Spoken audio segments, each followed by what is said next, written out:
de chaque mouvement associatif, il y a toujours un problème à résoudre. La structuration de celui-ci prend en compte l'environnement sociopolitique et le dynamisme des leaders locaux grâce à la facilitation des ONG.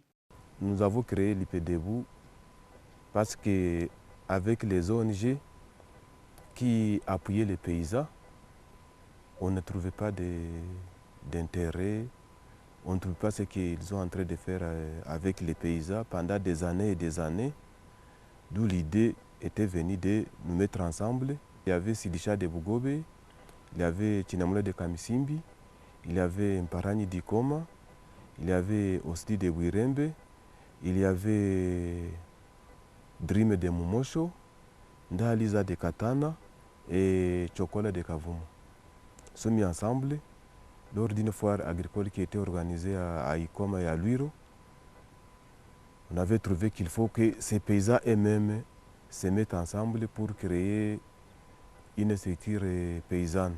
Les paysans ont pensé qu'ils peuvent aussi se prendre en charge, ils peuvent aussi plaider pour eux-mêmes. C'est ainsi qu'ils ont créé ce qu'on appelle les organisations paysannes. Donc ce sont les paysans qui se sont mis ensemble et ils se fixent des objectifs, et ils se fixent des visions, ils se fixent des missions et ils peuvent chercher les techniciens. Donc à ce moment-là, les paysans ils deviennent comme des patrons, quoi. Ils cherchent des techniciens qui peuvent orienter leurs objectifs, leurs intérêts, comment ils peuvent mettre. Donc, il prend les connaissances ou les besoins, quoi, les besoins des paysans. Bon, ils les traduisent en des actions.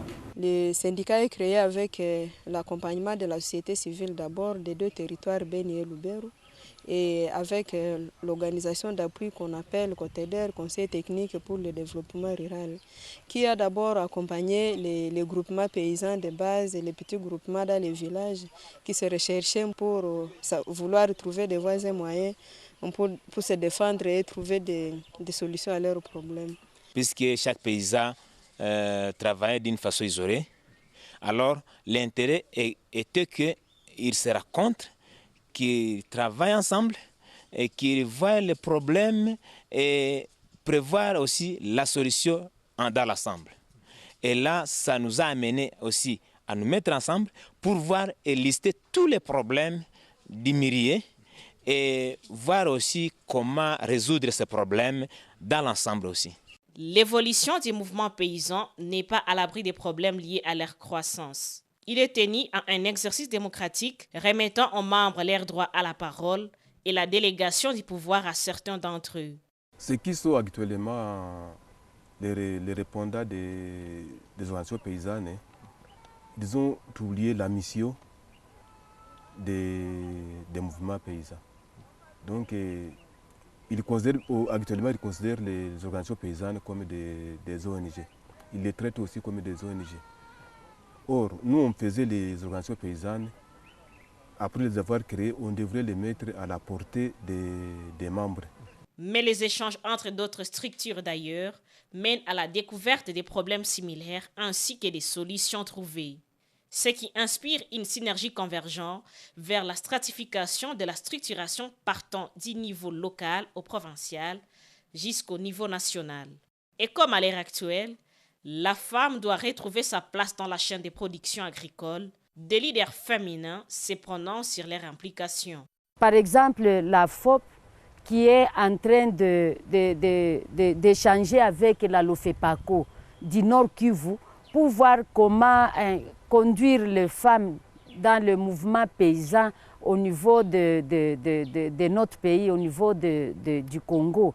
C'est la LOFEPACO qui est une ligue de femmes du Nord Kivu, qui est maintenant en train d'avancer avec la FOP qui est du Sud Kivu. Ce sont des fédérations de femmes qui sont en train d'évoluer ensemble pour voir comment mener des mouvements paysans de femmes vers une coalition vers au niveau du Congo. Nous avons profité par exemple de beaucoup de rencontres qui ont été organisées à Kinshasa, d'autres rencontres qui sont organisées au niveau de notre province à Goma.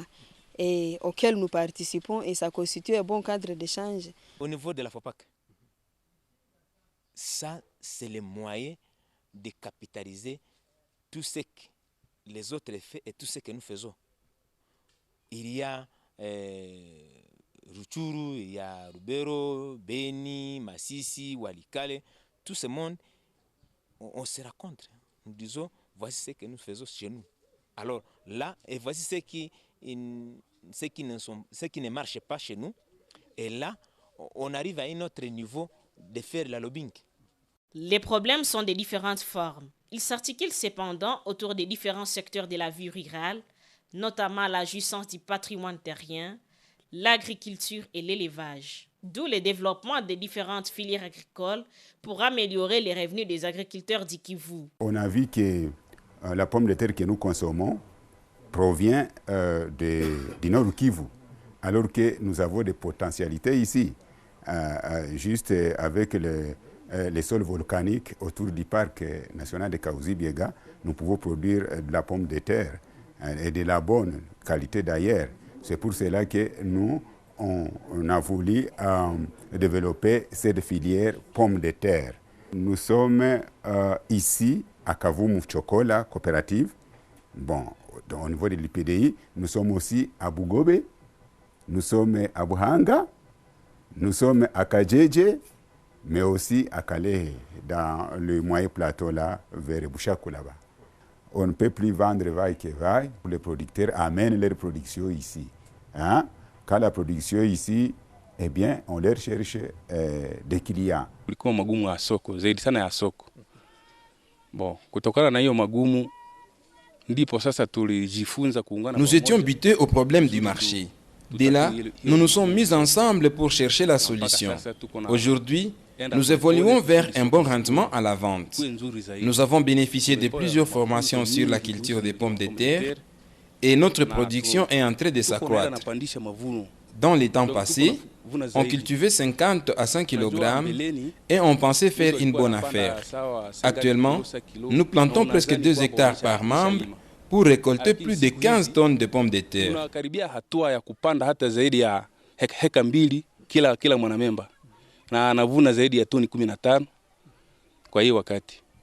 À Lubero, les femmes sont actives dans la multiplication des semences maraîchères.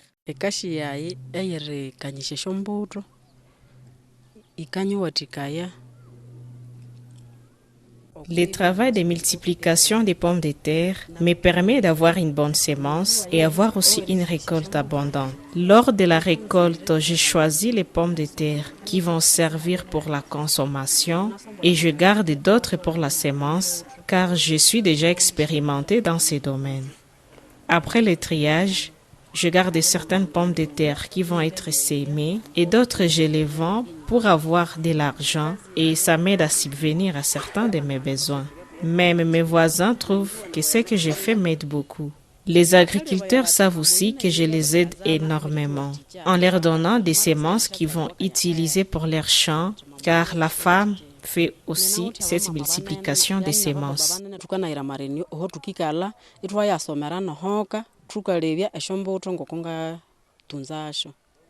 Elles ont conquis un pouvoir par leur savoir et cela équilibre tous les mouvements paysans partant de leur ménage.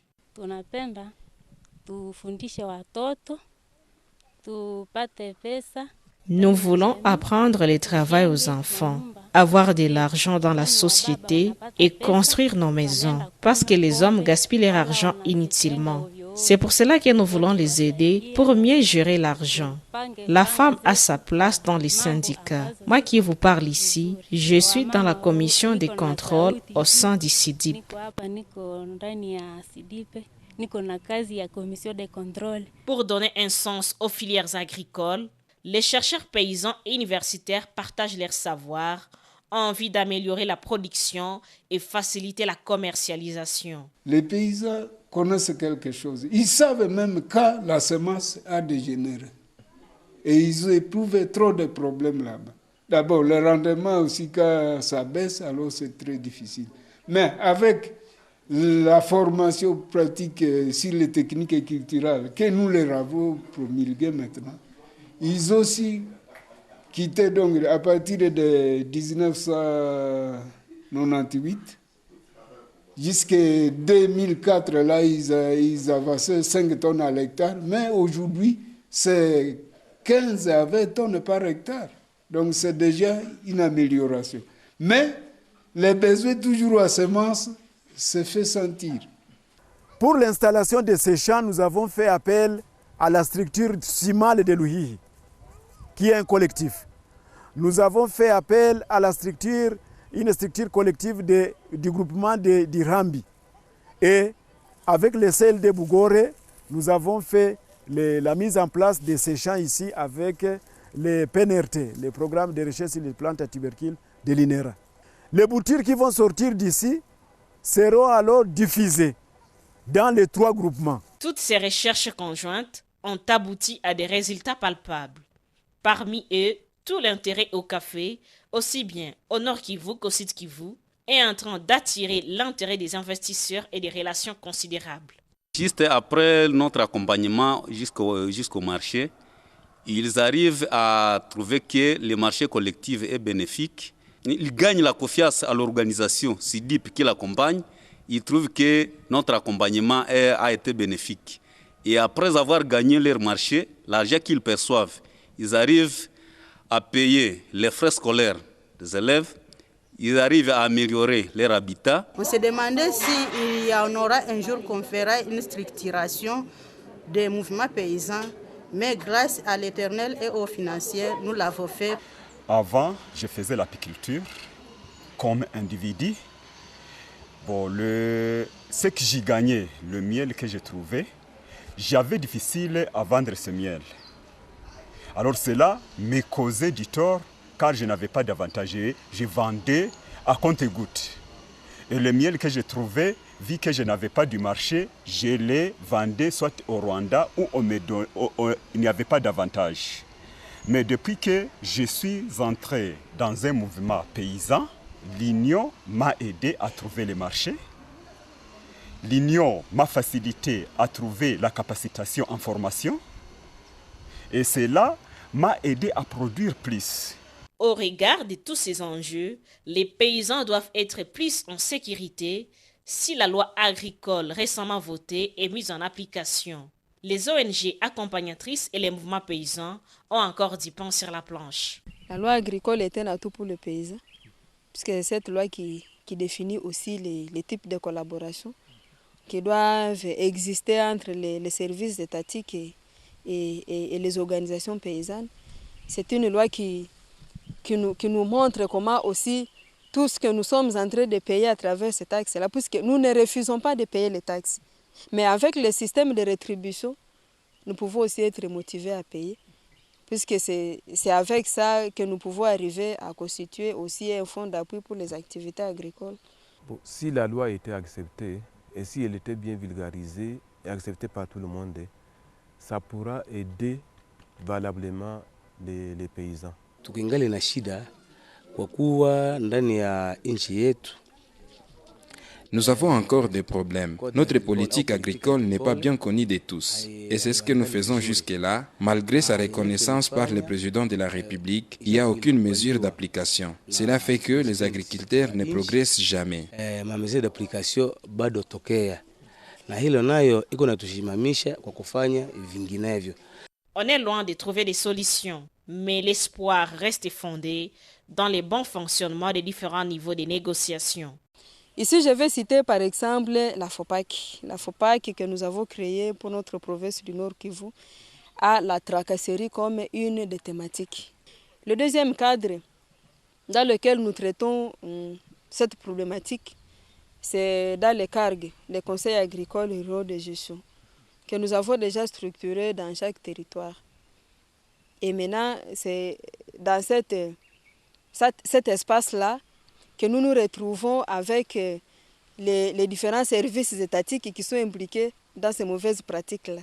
Maintenant, nous nous disons que la CONAPAC aussi, qui est la troisième structure, c'est aussi l'espace que nous sommes taillés pour que maintenant au niveau national, toutes ces questions-là soient débattues, puisqu'il y a des liens, nous avec notre CONAPAC et les services étatiques de base avec leur service de tutelle selon la forme de notre État, quoi, la structure que nous connaissons, à partir de la base jusqu'au niveau national.